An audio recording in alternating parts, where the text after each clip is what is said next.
you really want me on the team. What's your approach to recruit me? You want first place, come play with me. You want second place, go somewhere else. Like I would watch Magic, I'd watch Michael play, and I would see them do these unbelievable things. And I'd say, can I get to that level? I don't know, but let's find out.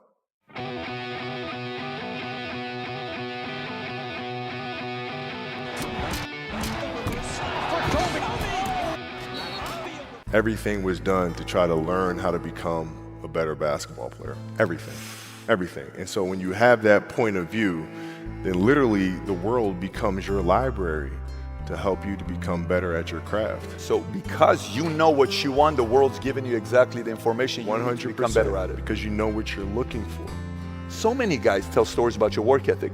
Yeah. What was really your work ethic like, and for how long did you stay disciplined? Well, I mean, every day. Since 20 years. It was an everyday process, and trying to figure out strengths and weaknesses. For example, jumping ability. Now, my vertical was a 40, it wasn't a 46 or a 45. My hands are big, but they're not massive. Right? So you got to figure out ways to strengthen them so your hands are strong enough to be able to palm a ball and do the things that you need to do. Quickness, I was quick, but not insanely quick. I was fast, but not ridiculously fast. Right? So I had to rely on skill a lot more. I had to rely on angles a lot more. I had to study the game a lot more. And but I enjoyed it though. So like from the time I can remember when I started watching the game, I studied the game, and it just never changed. It's a good separation for me, emotionally, to be able to put myself in a place where at practice or when I'm training or during games, I switch my mind to something else. I switch my mode into something else. Right? For me, it's the equivalent of Maximus Decimus Meridius in Gladiator picking up the dirt, smelling the dirt. It's go time. Right? So that was my mental switch. It was like an actor getting ready for a film. You got to put yourself in that cage.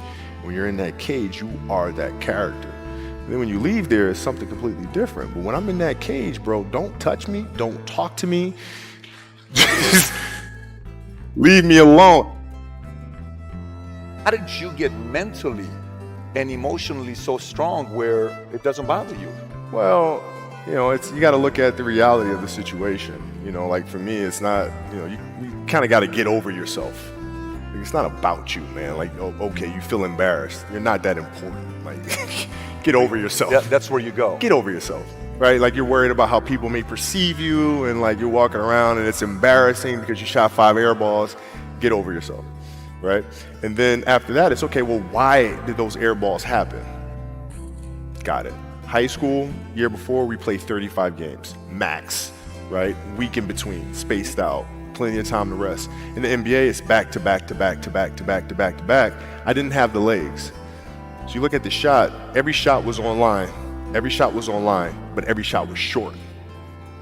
Right? I got to get stronger. I got to train differently. The weight training program that I'm doing, I got to tailor it for an 82-game season so that when the playoffs come around, my legs are stronger and that ball gets there. So I look at it with rationale and say, okay, well, the reason why I shot air balls is because my legs aren't there. I go, well, next year they'll be there. That was it. Done. What did you do? What were your experiences? Michael in particular, he's become my big brother.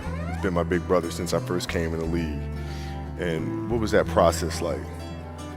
So I went to them and started understanding the ins and outs of the game and how they approach things and their level of detail and obsessiveness and their entire lives to doing that, right? It's a choice, right? You have other things, you have family, you have all these other things that you have to do.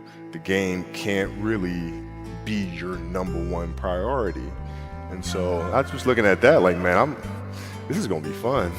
If I'm buddies with you from high school, if I'm a cousin of yours, what happened to our relationship? How did that gravitate when you went into the league and you're determined to become the greatest, or you're determined to become one of the greatest? What happens to our relationship? Oh, it suffers. It does suffer. Oh yeah. Okay. Yeah. And you understood that. You were okay with that. Well, yeah. And the people that love you, like friends and family, like they know that about you. Got it. So they let you be you. And when you reconvene, you pick back up where you left off. But make no mistake about it, everything in between is lost. right? So those long-term relationships, the commitment of time of, taking like I see a lot of players take vacations with other players that are close friends. And or just take vacations just to take vacations, or just hang out just to hang out. Like I never did that. Why not though? Why didn't you do that? Well, because when I retire, I didn't want to have to say, I wish I would have done more. I don't want that. I don't want that. You got a lot of people paying their hard-earned money to come watch you perform.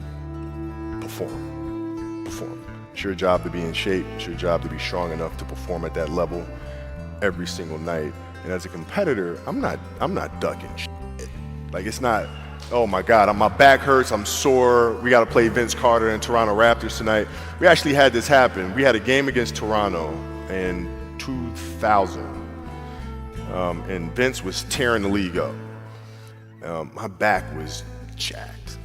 But like the perception of that, like, what? Kobe's missing the game against Toronto and Vince Carter because my back was really spasming.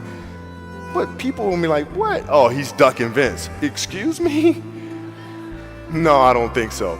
So I would be in the layup line like, okay, there's a lot of days where you can rest and recover. Today ain't one of them. Your back can bother you any other day. That shit ain't bothering me today. Wow. He gonna have to see me today. Yeah. Oh man. Yeah. If you're looking at a big investments you got to make, what is the decision-making process there? Do you call? Is there first you do your own research? You take this much time. You call an advisor. Is there a system you follow? It's pretty simple for me. It's do you understand the business? Is it a business that you can help in some form or fashion? What are the barriers of entry to that business? And then the entrepreneurs themselves, the company itself, right? Do they have a culture that you believe is sustainable? Are these leaders people that you believe in? Are they people that are obsessives? And in turn, have they created a culture of obsessiveness? So I tend to look at those 4 factors, and that's it. Same determination. What's your current work schedule look like today? It's different because I personally am not writing every word of the novels. I am not animating the films. What I have to do now is make sure that the people that we bring in, these obsessives that we bring in, are challenging themselves to do the best job that they think they can do. That's what I'm there for, is for them to constantly look in the mirror and self-assess and challenge themselves. If we have a project and you're saying, okay, I can do that, that's not the project we want. The projects that say, I don't know if I can animate that. I don't know how to write that story. I don't know how to do that.